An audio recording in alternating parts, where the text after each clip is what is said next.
Hey, what's up, guys? I'm not sure if you guys are hearing the diesel right now. It's a different recording thing I do.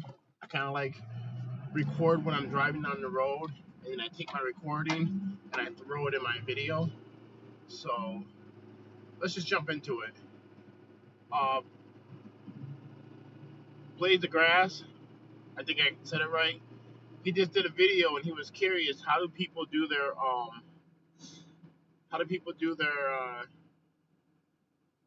edging?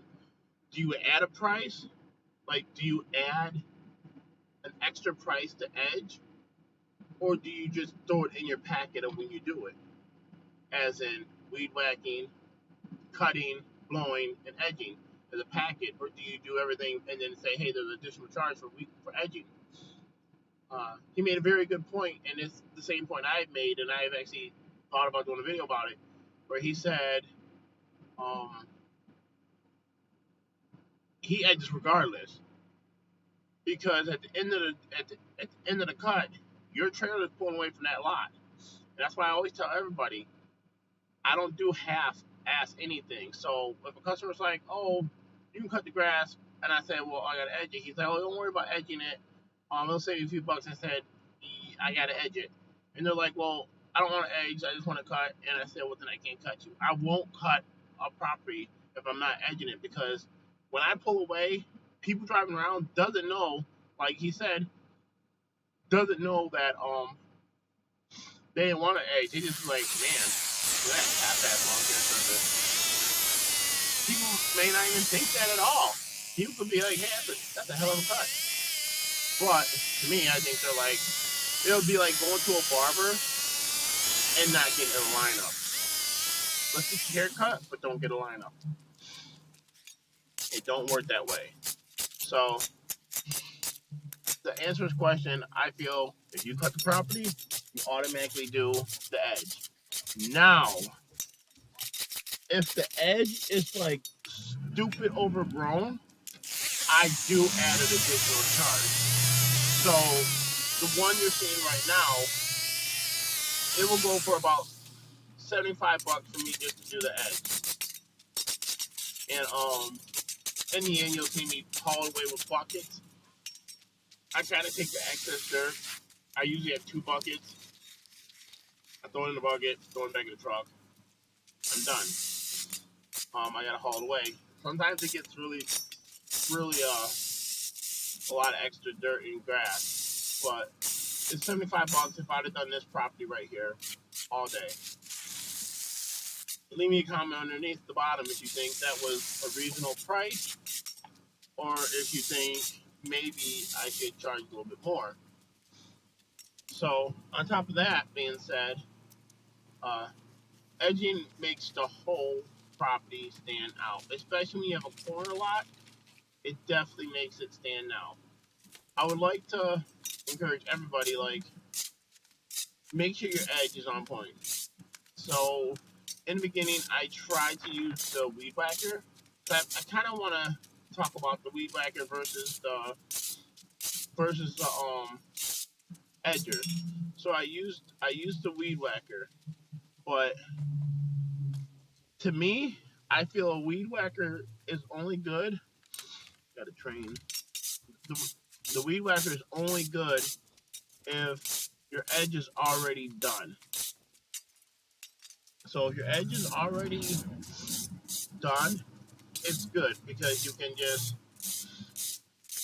hit it up. But I also notice when you use a weed whacker and people will say no, your line starts to get fat.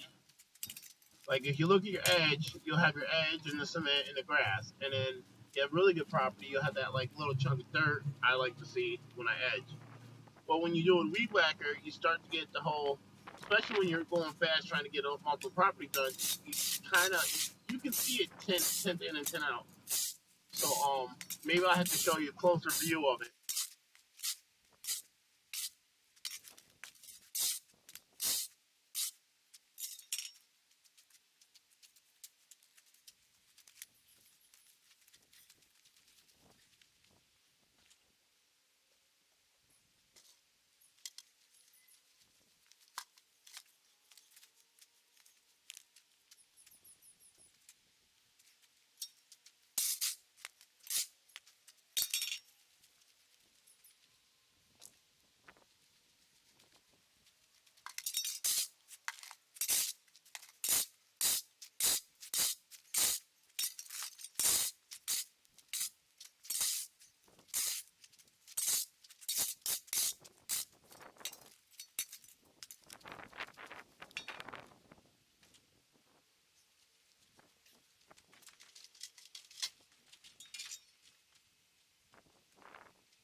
That's what it looks like when it's all done.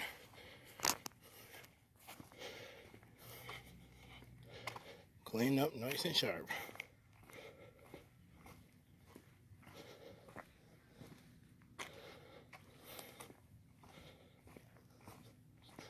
Probably need some pressure washing to get this out of there.